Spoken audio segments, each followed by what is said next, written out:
Cylinder ಪೂರೈಕೆ ವಿಚಾರದಲ್ಲಿ ಸಚಿವರು ಕೊಟ್ಟಂತಹ ಭರವಸೆ ಪೊಳ್ಳು ಭರವಸೆ ಸುಳ್ಳು ಭರವಸೆ ಅಂತ ಈಗ ಅನೇಕ ಹೋಟೆಲ್ ಮಾಲೀಕರು ಮಾತಾಡ್ತಾ ಇದ್ದಾರೆ ಮುಂದೆ ಬಂದು.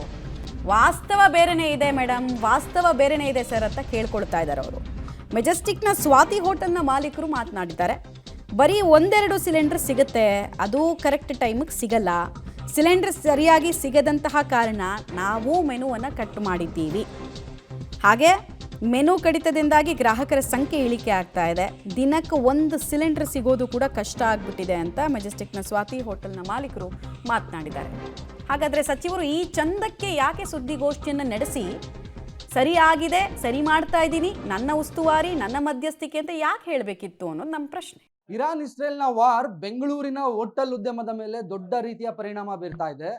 ಆಹಾರ ಸಚಿವರು ಮಾತ್ರ ನಾವೀಗ ಸಿಲಿಂಡರ್ಗಳನ್ನ ಸರಬರಾಜು ಮಾಡ್ತಿದ್ದೀವಿ ಅಂತ ಹೇಳ್ತಿದ್ದಾರೆ. ಈ ಬಗ್ಗೆ ಪಬ್ಲಿಕ್ ಟಿವಿ ರಿಯಾಲಿಟಿ ಚೆಕ್ ಮಾಡ್ತಿದ್ದೀವಿ.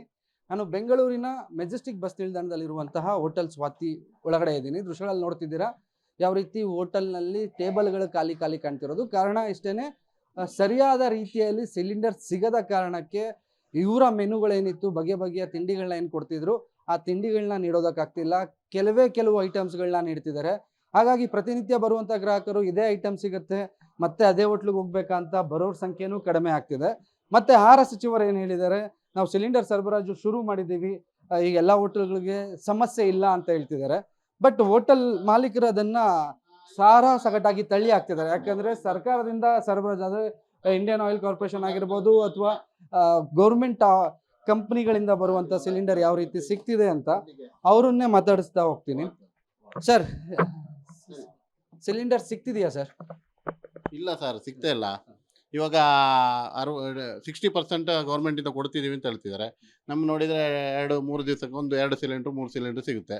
ನಮ್ಮ ಡೈಲಿ 4-5 ಸಿಲಿಂಡ್ರು ಯೂಸ್ ಮಾಡೋದು. ಪರ್ ಡೇಗೆ 4-5 ಸಿಲಿಂಡರ್ ಬೇಕು ನಿಮಗೆ ಆಗುತ್ತೆ. ಆದರೆ ಇವಾಗ ಪರ್ ಡೇ ಒಂದು ಸಿಲಿಂಡ್ರಲ್ಲಿ ನಾವೀಗ ಅಡ್ಜಸ್ಟ್ಮೆಂಟ್ ಮಾಡ್ತಿದ್ವಿ. ಐಟಮ್ ಎಲ್ಲ ತುಂಬ ಕಮ್ಮಿ ಮಾಡಿದ್ವಿ. ಐಟಮ್ ಅಂದರೆ ಈಗ 10-20 ಐಟಮ್ ಕೊಡುವಲ್ಲಿ 2-3 ಐಟಮ್ ಕೊಡ್ತಿದ್ವಿ. ಕಸ್ಟಮರ್ಸ್ ಏನು ಹೇಳ್ತಾರೆ ಸರ್? ಕಸ್ಟಮರ್ ಅವ್ರಿಗೆ ನಮ್ಮದು ಅರ್ಥ ಆಗಲ್ಲ. ಕೆಲವರು ಅರ್ಥ ಮಾಡ್ಕೊಳ್ತಾರೆ ಕೆಲವ್ರಿಗೆ ನಮ್ಮ ಕಷ್ಟ ಅರ್ಥ ಮಾಡ್ಕೊಳ್ಳಲ್ಲ.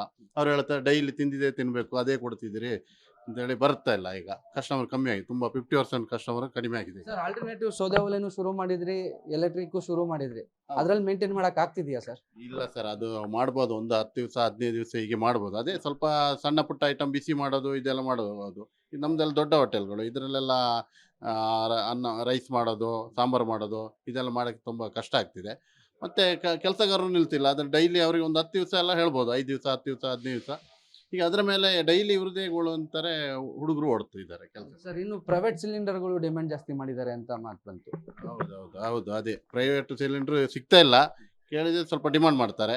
ನಾವು ಅದಕ್ಕೆ ಪ್ರೈವೇಟ್ ಕಡೆ ಮುಖ ಮಾಡಿಲ್ಲ. ಈಗ ಅದಕ್ಕೆ ಇದ್ದಿದ್ರಲ್ಲೇ ಇದು ಮಾಡ್ತಿದ್ವಿ, ಗ್ಯಾಸ್ ಸ್ಟವ್. ಅಂದ್ರೆ ಆಹಾರ ಸಚಿವರು ಹೇಳಿದ ಮಾತು ಸುಳ್ಳು ಅಂತೀರಾ ಸರ್? ಯಾಕಂದ್ರೆ ಅವ್ರು ಸರಬರಾಜು ಮಾಡಿಸ್ತಿದೀವಿ ನಾವು ಎಲ್ಲ ಕಡೆಗೂ ಅಂತಿದ್ದಾರೆ. ಬೆಂಗಳೂರಲ್ಲಿ ಯಾವುದೇ ಸಮಸ್ಯೆ ಇಲ್ಲ ಅಂದ್ರು. ಇಲ್ಲ ಖಂಡಿತ ಬರ್ತಾ ಇಲ್ಲ. ಅದು